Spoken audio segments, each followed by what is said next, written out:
Kaushal Patel, luxury realtor in America's finest city. Your dream home in paradise is waiting.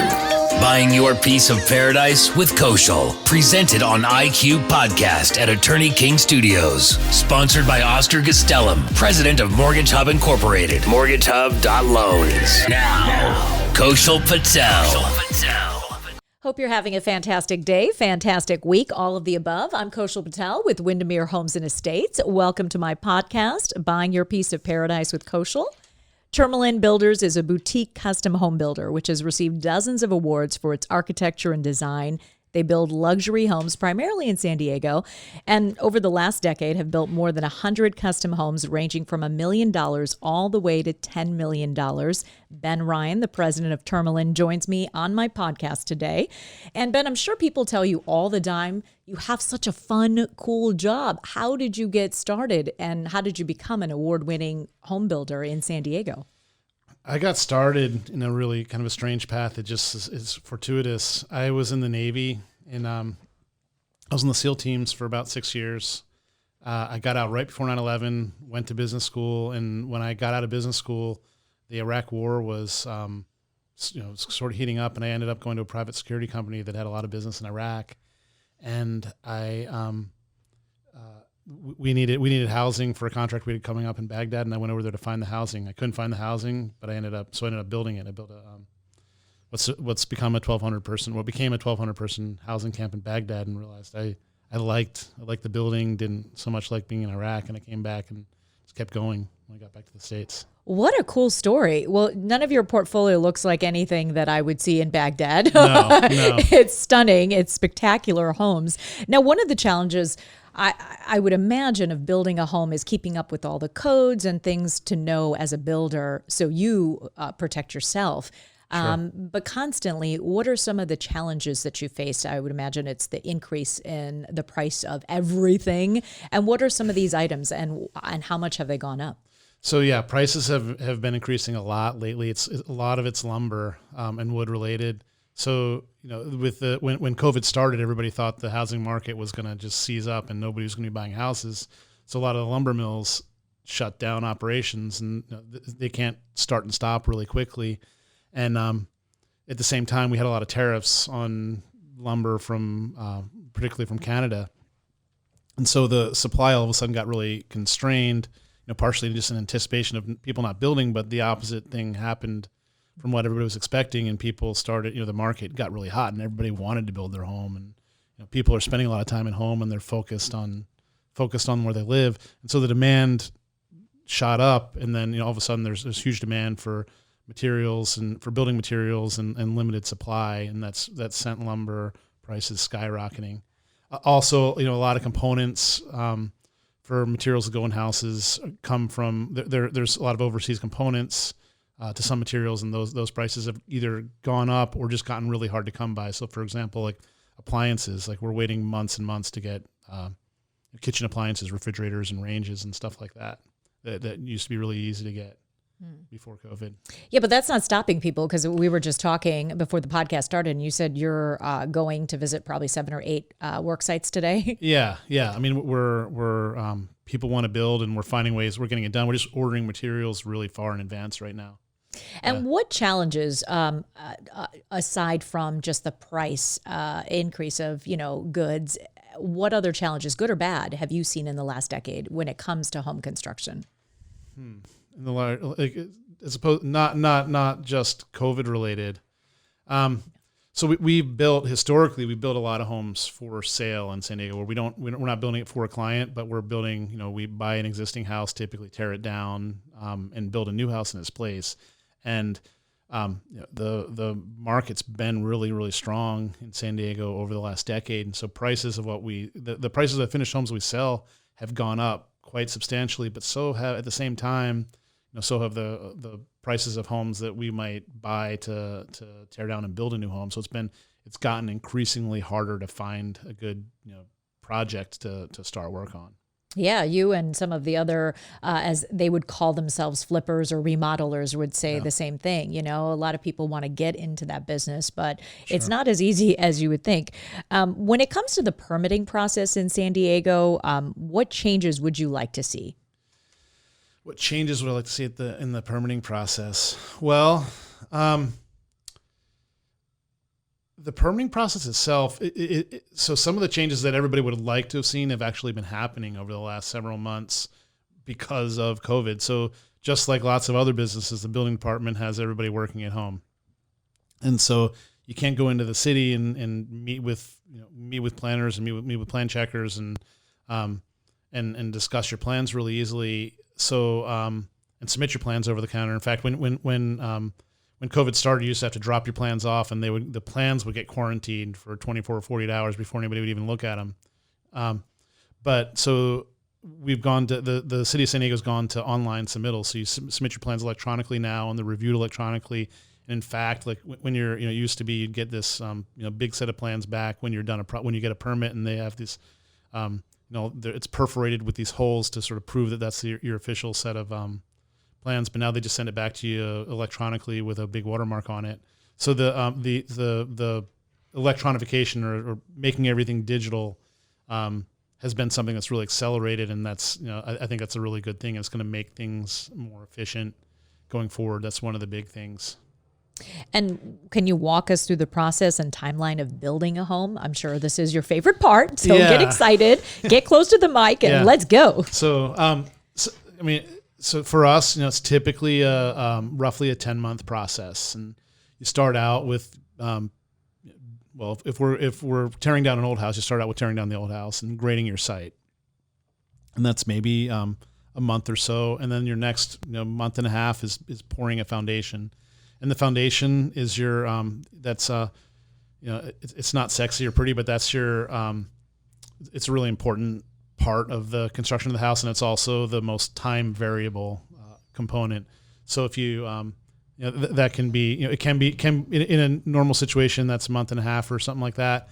But on if you're building on a steep hillside, or if you're digging a basement, that can stretch on for 4 or 5 months sometimes. And that's one of the components that can make a house take a much longer period of time.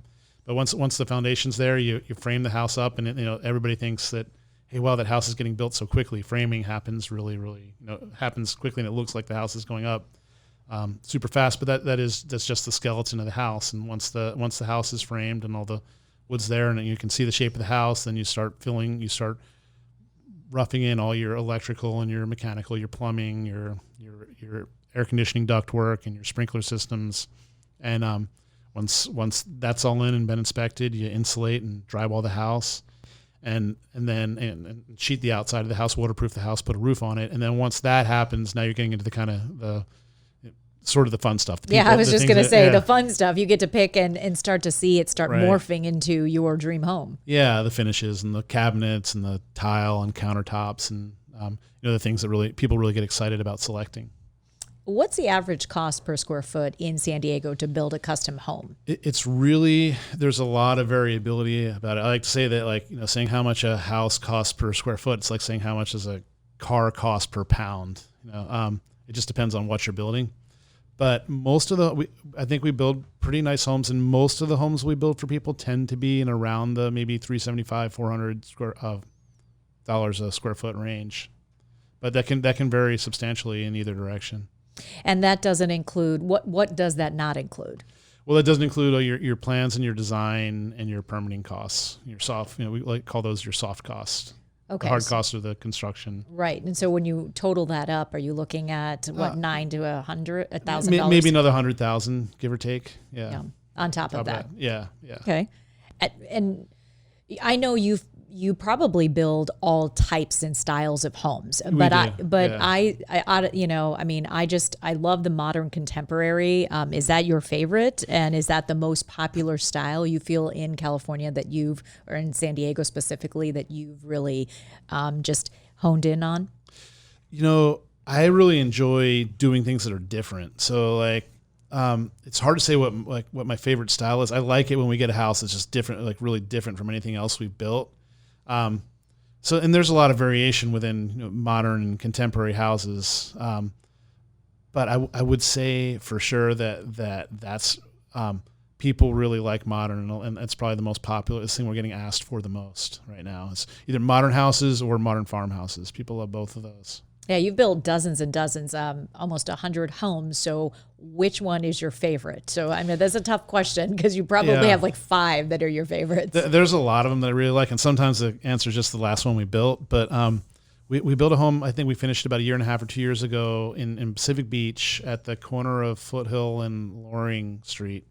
And Foothill's a really busy thoroughfare in Pacific Beach, and this house sits really up above it. So all the traffic coming, or a lot of the traffic coming in and out of PB, you see it, and it's really, really iconic. It's a very modern house. It has sort of a waterfall roof that it looks like the roof continues down the side of the building. It's very modern. It's bright primary colors, and it's just cool, catches your attention, and it's super unique. It was really fun to build, and I think that's probably my favorite right now. How does it make you feel that you get to do this every day and every time you drive by a home that you've built and, you've created something so beautiful for generations to enjoy? I mean, a home is around for, centuries. Yeah, it's super satisfying. It's very tangible. You can see, you can really see the fruits of what you've done, and it's neat to think, drive by houses that you built, and I love seeing people out playing in the yard, or sometimes you're going by and it's evening and you can see people, you can see the people are entertaining or having fun inside, and that makes you really feel good. One of the nicest things about one of my favorite moments is when you turn the house over to the new homeowner and you see him happy and excited to move in. It's one of the special things about building homes. We have the same thing in common. I just hand the keys over. You actually built the home, so but that feeling is unlike anything else. Yeah. Any odd requests from clients since COVID started on their home builds? So the homes that we're designing, we're seeing home gyms are becoming more important and home offices are becoming important. That would be like the biggest thing. We had a couple that we were building a home for. We'd started we were midway through construction when in March when COVID really hit. Or people realized how significant it was going to be, and that couple, we were building this home as a vacation home. They lived out of state, and they decided, that's it. We're retiring and moving to San Diego. We're moving into the home, so that was a pretty significant change. So there are a lot of homes, as we talked about in San Diego, which are remodeled or flipped, air quotes, right, in San Diego. What should buyers really be aware of when they're buying one of these homes? So we're not really a flipper, we're a builder. So we, some of the homes we build are permanent as remodels, but they're really, everything is new. You want to be careful of, there's a lot of people out that are sort of lipsticking an old house and, putting, new finishes on it, but the structure of the house, the plumbing, the mechanicals are not necessarily and the framing's not necessarily in great shape. You want to know who's the most important thing for you is get a good home inspection and know who built your house. Was the first of all was it permitted? Ask to see the permits. Was the builder licensed and insured? And, they should be willing to. You can look up any builder on the California State Labor Board's website. But you should be able to get their license number, look that up, and make sure they're everything's valid and they've got good insurance. They should be willing to show that to you. Yeah, those are good things to keep in mind. Yeah. When you talk about the top 3 suggestions of things not to be frugal about when you're building a home or even buying a home, what should you be splurging on? Because a lot of times you want to cut corners because, you're over budget. Either way, right? When you're building a home, and my dad is building a home in Texas right now. And I'm just like, Dad, you have to get these things, because I'm all about you're building a home in 2020, make it look like 2020. Don't go old school, Yeah. So, really a lot of things to me that are most important to the house are some of the things that you don't see. You can, you want to make sure that you have good plumbers, good electricians doing the work. Everything behind the walls is solid, is well built. You want to make sure that the craftsmanship is high quality. Mm-hmm. You can use the most expensive materials in the world, but if it's not put together well, it's not a good house. And that really that's really who's building it for you.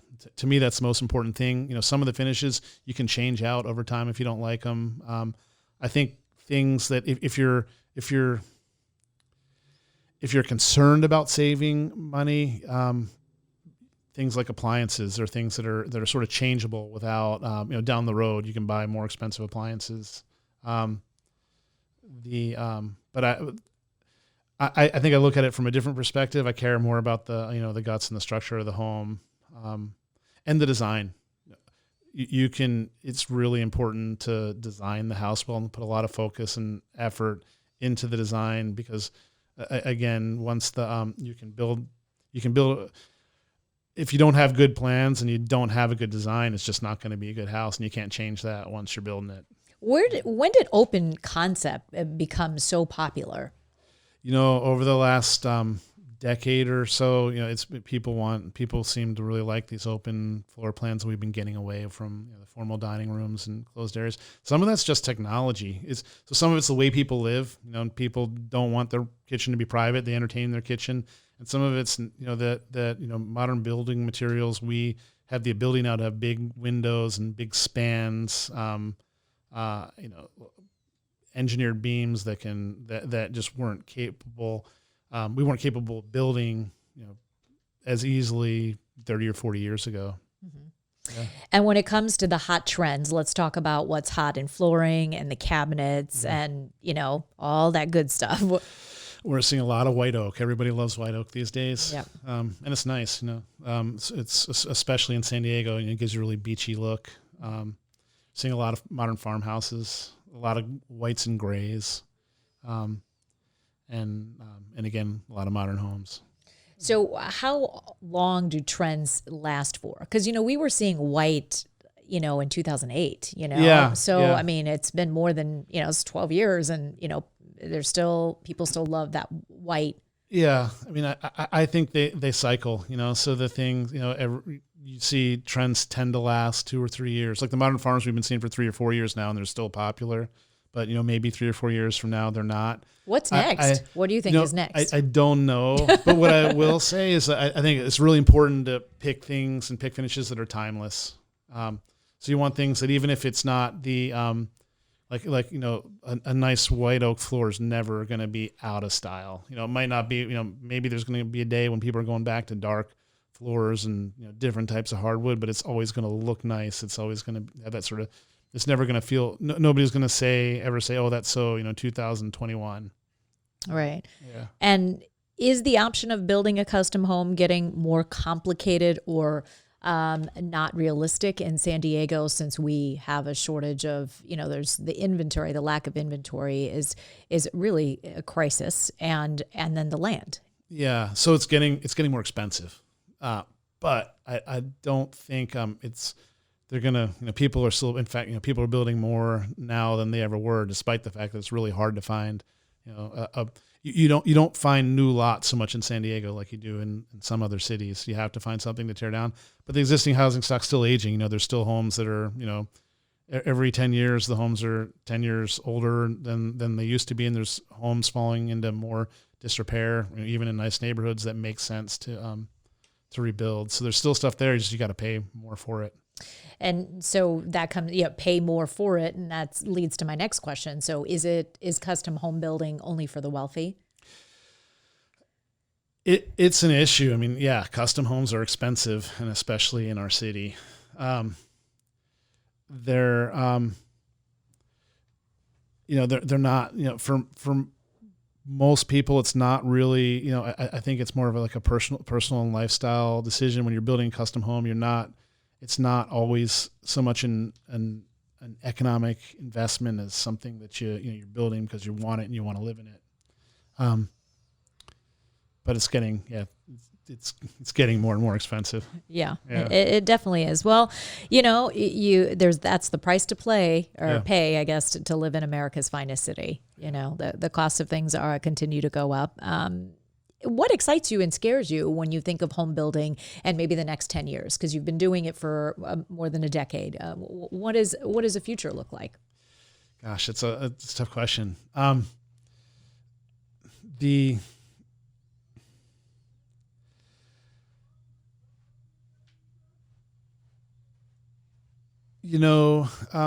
So here's an interesting thing. We have the California Coastal Commission in San Diego. So a lot of our coastal and particularly in more expensive areas, and really it's the areas that we tend to build in, fall in the California coastal zone. And it can be, depending on the neighborhood, it can be a really lengthy, arduous process to get stuff approved through the California Coastal Commission. And there are rules in various jurisdictions where you can leave a certain amount of the existing framing from the old house and bypass a coastal development permit. So when you're in the coastal zone and you want to build a house, not only do you need a building permit, but you also have to get a coastal development permit. And sometimes you have to get the coastal development permit before you can go get the building permit. And I think in speeding that up, like the city of Coronado has a great program where it's streamlined. It's very streamlined and very fast, and I'm excited to see more municipalities, City of San Diego in particular, but also Encinitas and other municipalities in San Diego that have a lot of land inside the coastal zone adopt something that's similar to what Coronado has. Well, your portfolio of homes is stunning, Ben. I'm not the first or the last person to tell you that, and I really look forward to one day selling a home built by Tourmaline one of these days. Ben Ryan, the president of Tourmaline Builders, thank you so much for your time and insight. Remember, if you are looking to buy or sell your home or build your dream home with Ben, we can get you in touch with him. And of course, my team would love to help you have a seamless experience, whether you're buying or selling. Give us a call at 858-244-3298. Again, that number, in case you missed it, is 858-244-3298. Have a blessed day.